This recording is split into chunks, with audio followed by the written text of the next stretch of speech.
Eu fui criado para substituir alguém. Eu descobri que não era um filho.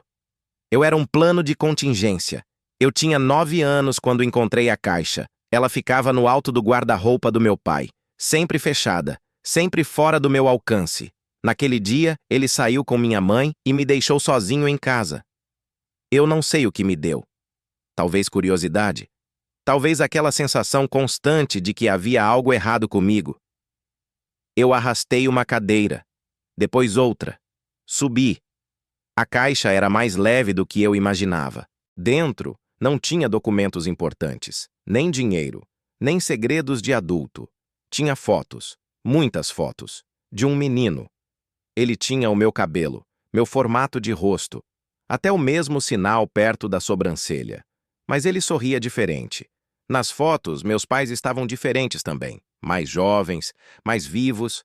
Atrás das fotos tinha uma data, 4 anos antes do meu nascimento, e um nome: Daniel. Eu desci da cadeira com as mãos tremendo. Quando meus pais voltaram, eu estava sentado no sofá segurando uma das fotos. Minha mãe empalideceu. Meu pai arrancou a foto da minha mão como se eu tivesse tocado em algo proibido. Onde você achou isso? Eu não respondi. Eu só perguntei: quem é ele? Silêncio. Aquele tipo de silêncio que não é falta de resposta. É excesso de verdade. Minha mãe começou a chorar. Meu pai respirou fundo, como quem aceita que algo inevitável finalmente chegou. Era seu irmão. Era. Passado. Morto. Acidente de carro. Ele tinha 6 anos. Eu tinha 9 quando descobri que fui o segundo.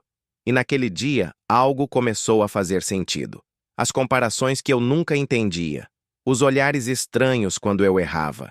A forma como minha mãe às vezes me chamava por outro nome e disfarçava rápido. Eu não era só eu. Eu era a continuação de alguém. Ou pior, a tentativa de reconstrução. Naquela noite, ouvi meus pais discutindo no quarto. Eu disse que um dia ele ia descobrir. Ele não precisava ter encontrado isso agora. Ele não é o Daniel. Eu sei que não é. Mas o jeito que ela disse "eu sei" não parecia convincente. Eu fiquei deitado no escuro olhando para o teto. E pela primeira vez na vida, senti uma coisa que não sabia nomear. Era como se eu tivesse sido contratado para um cargo que nunca pedi. E estivesse falhando. Sem nem saber quais eram as regras. Eu ainda não sabia. Mas aquela caixa não guardava só fotos. Guardava o motivo pelo qual eu nunca me senti suficiente dentro da minha própria casa. Depois daquele dia, tudo mudou. Ou talvez nada tenha mudado. Talvez eu só tenha começado a enxergar. Passei a prestar atenção em detalhes que antes pareciam normais. Minha mãe guardava todos os meus desenhos. Mas nunca dizia "que lindo". Ela dizia. Ele também desenhava assim, quando eu tirava nota alta. Seu irmão era muito inteligente. Quando eu tirava nota baixa, ela ficava em silêncio. Um silêncio pesado, como se eu estivesse estragando alguma coisa que nem era minha. Eu comecei a procurar o Daniel pela casa. Fotos escondidas, roupas guardadas, brinquedos que nunca foram meus. No fundo do armário do corredor encontrei uma caixa menor. Dentro, um carrinho vermelho. Eu nunca tive aquele carrinho. Mas meus pais nunca jogaram fora. Eu fiquei segurando aquilo por muito tempo. Não era inveja, não era raiva. Era uma sensação pior. Eu sentia que estava ocupando o quarto errado, vivendo a vida errada. Como se alguém tivesse apertado replay e esperado que eu continuasse a história exatamente do ponto onde ela parou. E o mais assustador, eles nunca disseram isso em voz alta, mas eu sentia. Sentia no jeito que minha mãe me observava quando eu estava distraído. Como se estivesse comparando. Sentia no jeito que meu pai ficava rígido quando eu fazia algo que não combinava com a imagem daquele menino das fotos. Eu comecei a mudar, sem perceber. Passei a tentar desenhar melhor, a sorrir do jeito que ele sorria nas fotos, a gostar das mesmas coisas que eu descobri que ele gostava. Eu tinha 10 anos e já estava tentando ser alguém morto. Um dia perguntei para minha mãe: como ele era? Ela congelou, mas respondeu: ele era especial. Eu esperei ela dizer que eu também era. Ela não disse. Naquela noite eu chorei em silêncio, não porque meu irmão tinha morrido, mas porque pela primeira vez eu entendi que talvez eu tivesse nascido com uma missão invisível. Substituir alguém que foi perfeito demais para ser esquecido, e eu já estava falhando, porque eu não era ele. Eu nunca seria. E começava a suspeitar que, para eles, isso era o problema. A escola virou meu campo de prova. Eu não estudava mais por mim. Eu estudava para ver se, finalmente, alguém me olhava com orgulho de verdade. Quando tirei a maior nota da turma em matemática, corri para casa com a prova dobrada na mochila. Entreguei para minha mãe. Ela olhou, sorriu de leve. Ele também era ótimo em matemática. A frase veio automática, sem maldade, sem intenção. Mas aquilo me cortou. Eu não era ótimo. Eu era também. Sempre o segundo lugar de alguém que nem estava mais ali. Comecei a testar limites. Se eu não podia ser o Daniel perfeito, talvez pudesse ser o oposto. Cheguei em casa com uma advertência. Meu pai me chamou na sala. Eu esperava grito, esperava bronca, mas ele só disse: ele nunca deu trabalho. Não era sobre mim, nunca era. Eu comecei a sentir uma raiva que eu não entendia. Raiva de um menino morto. Raiva de um fantasma. Raiva de uma história que eu não vivi. E depois vinha a culpa. Como eu podia ter raiva de alguém que morreu criança? Isso me fazia sentir um monstro. Mas ninguém falava sobre isso comigo. O luto da minha família era uma peça de teatro silenciosa. E eu era o figurante que entrou no palco depois do protagonista sair. Na adolescência, a coisa piorou. Eu comecei a me perguntar algo que me envergonhava profundamente. Se ele estivesse vivo, eu existiria? Eu fiz as contas, datas, anos. Minha mãe engravidou de mim menos de 1 ano depois da morte dele. Eu não fui planejado. Eu fui consequência. E essa ideia começou a corroer tudo. Um dia, durante uma discussão boba, eu explodi. Você queria que fosse ele, né? O silêncio que veio depois foi mais assustador que qualquer resposta. Minha mãe não negou. Ela só chorou. E aquilo confirmou tudo. Eu não era o filho. Eu era a continuação interrompida de outra história. E pela primeira vez, eu pensei em sair de casa. Não por rebeldia, mas porque eu precisava descobrir quem eu era, sem o peso de um nome que nunca foi meu. Eu saí de casa aos 17. Não foi uma briga explosiva. Foi silencioso. Arrumei uma mochila, peguei alguns livros e disse que tinha conseguido um estágio em outra cidade. Era meia verdade. Eu realmente tinha conseguido o estágio. Mas o motivo real era outro.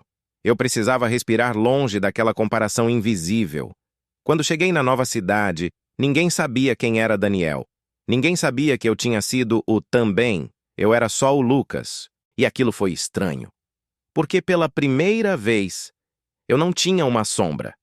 Mas também não sabia quem eu era sem ela. No primeiro mês, eu trabalhava de dia e estudava à noite. Chegava exausto no quarto alugado.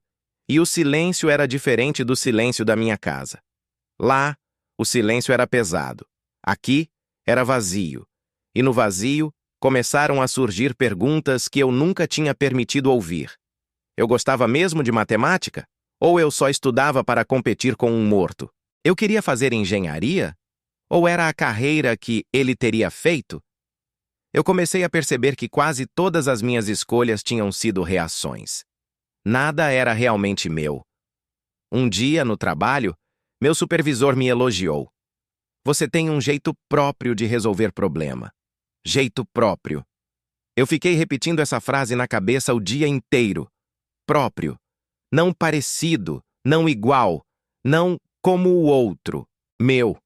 Mas ao mesmo tempo eu sentia uma culpa absurda por estar começando a me sentir bem. Como se estar feliz fosse uma traição. Como se eu estivesse dizendo, eu estou vivendo melhor do que ele viveu. E essa culpa quase me fez voltar. Quase. Até o dia em que minha mãe me ligou. Ela disse que estava organizando algumas caixas antigas e encontrou um álbum. Eu acho que você deveria ver. Eu congelei. Eu nunca tinha visto fotos dele. Nunca me deixaram. Talvez porque eu fosse pequeno. Talvez porque doesse demais. Ou talvez porque eles tivessem medo do que eu sentiria. Eu hesitei, mas disse que iria no fim de semana. Não para competir, não para provar nada, mas porque, pela primeira vez, eu queria encarar o fantasma e descobrir se ele realmente era maior do que eu, ou se era só a dor dos meus pais que o tornava gigante. Eu cheguei na casa dos meus pais numa sexta à noite. Nada tinha mudado. O mesmo cheiro, o mesmo sofá, o mesmo silêncio que parecia ouvir mais do que as pessoas. Minha mãe estava com o álbum na mesa. Ela não chorava, mas também não sorria. Era como se estivesse segurando algo frágil demais para qualquer emoção brusca. Eu sentei. Ela abriu. Na primeira foto, ele tinha uns 8 anos. Magro. Sorriso torto. Cabelo bagunçado. Eu fiquei olhando, esperando sentir inveja, raiva, alguma coisa grande. Mas o que eu senti foi estranhamento. Ele não parecia um herói. Parecia uma criança comum. Em outra foto, ele estava segurando um troféu. Minha mãe comentou. Ele treinava muito. Não foi uma comparação. Não teve você nunca. Foi só um fato. E aquilo doeu de um jeito diferente. Porque pela primeira vez não havia competição. Só memória.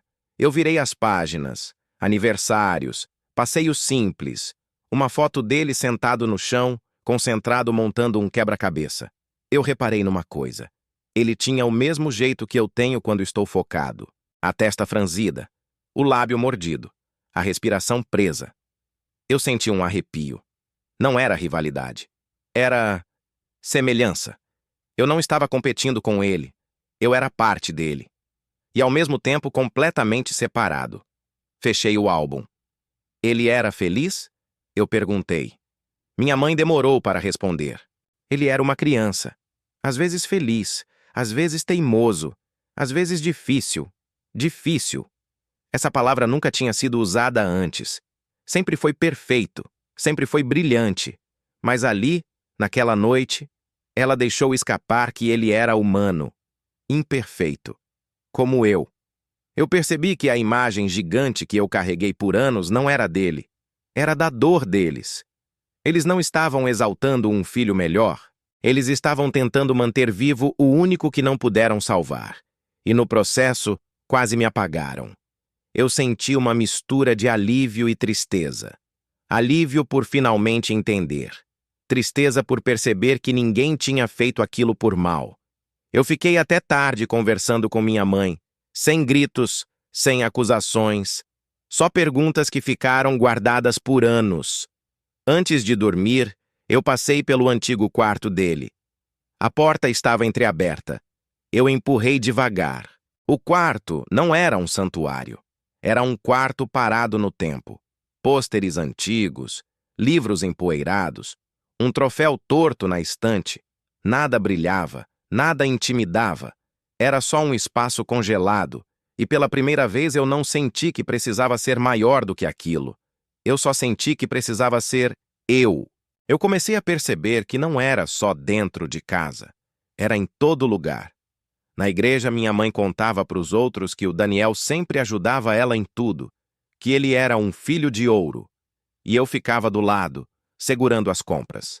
Na escola, quando alguém perguntava como era ter um irmão mais velho, eu respondia automático: ele é incrível. Eu repetia isso tantas vezes que quase acreditava. Mas tinha uma coisa que ninguém via. O Daniel errava. Só que os erros dele viravam fase. Os meus viravam prova de que eu não tinha caráter. Uma vez ele bateu o carro do meu pai. Chegou em casa rindo. Meu pai suspirou, passou a mão no rosto e disse: isso acontece. Quando eu esqueci de pagar uma conta de luz uma vez, porque fiquei até tarde estudando para uma prova, meu pai falou que eu era irresponsável, que eu nunca ia dar certo na vida. Eu comecei a duvidar de mim. Comecei a achar que talvez eu realmente fosse o problema. Talvez eu fosse mais fraco, mais sensível, mais dramático. Eu engolia tudo. Até que veio o dia que quebrou alguma coisa dentro de mim. Eu tinha conseguido um estágio, sozinho, sem ajuda, sem indicação. Passei numa seleção concorrida. Eu cheguei em casa animado, quase sorrindo, quase orgulhoso. Contei. Silêncio. Minha mãe perguntou: "Mas é pago?" Eu disse que sim. Ela respondeu: "Pelo menos isso." Meu pai completou: "Tomara que você não estrague." Na semana seguinte, o Daniel decidiu abrir uma loja online. Não tinha plano, não tinha fornecedor, não tinha nada. Mas meus pais fizeram uma reunião na sala.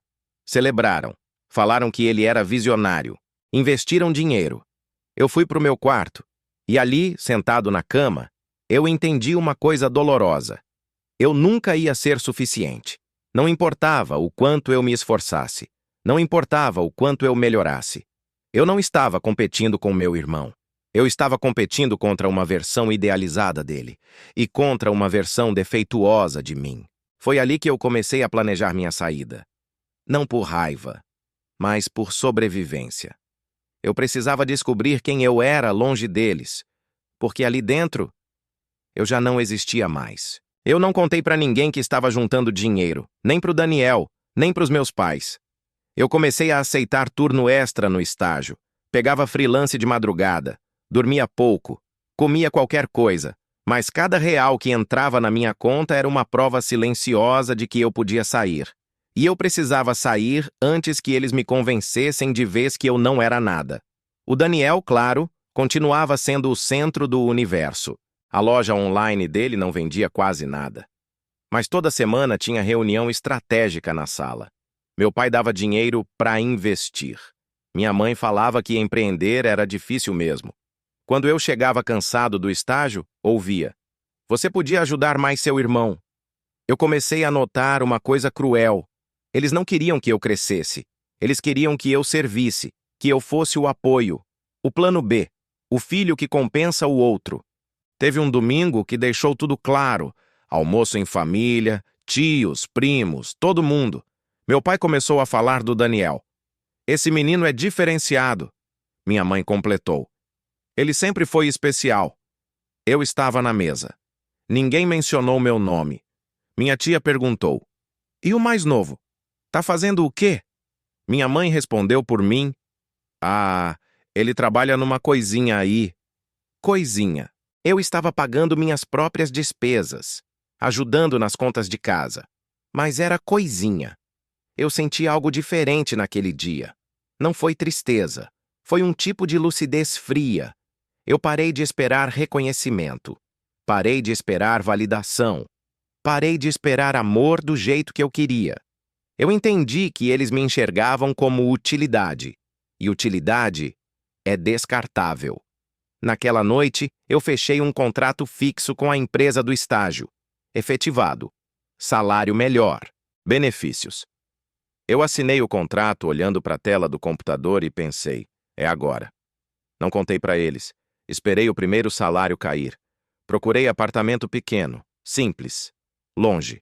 E quando eu finalmente encontrei um lugar que cabia no meu bolso, eu senti medo.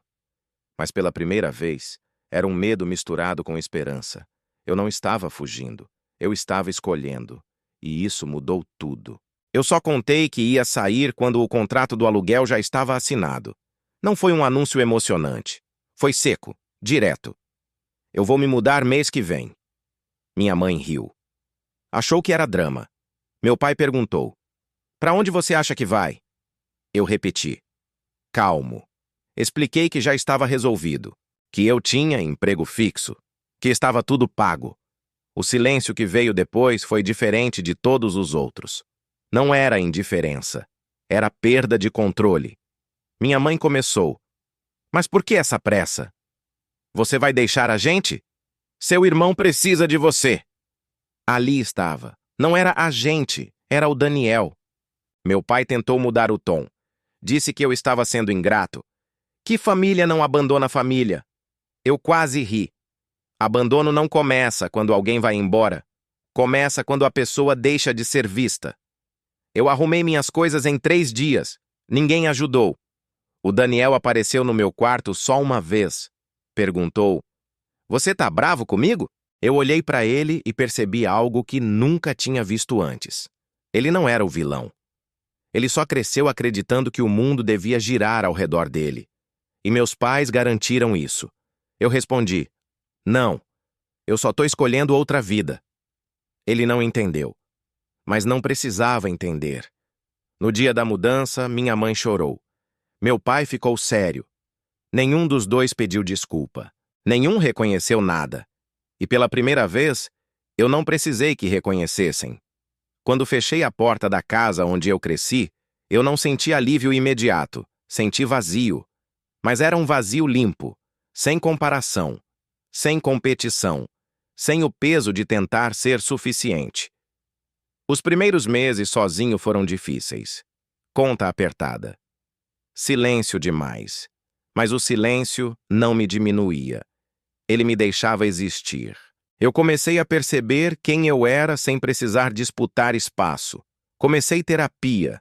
Falei pela primeira vez sobre como era crescer sendo o outro, o menos especial, o responsável. E entendi uma coisa que doeu, mas libertou. Eu nunca fui invisível. Eu só estava tentando ser visto por pessoas que já tinham decidido onde me encaixar. Hoje, eu visito meus pais raramente, sem raiva, sem expectativa. Eles continuam tratando o Daniel como centro. E tudo bem, eu não sou mais satélite. Eu virei meu próprio ponto fixo. E a maior diferença não foi sair de casa, foi parar de competir por amor. Eu parei de implorar por espaço. E quando você para de implorar, você começa a ocupar, sozinho, inteiro. E pela primeira vez na minha vida, suficiente. Se você gostou do vídeo, deixe o like e se inscreva para mais.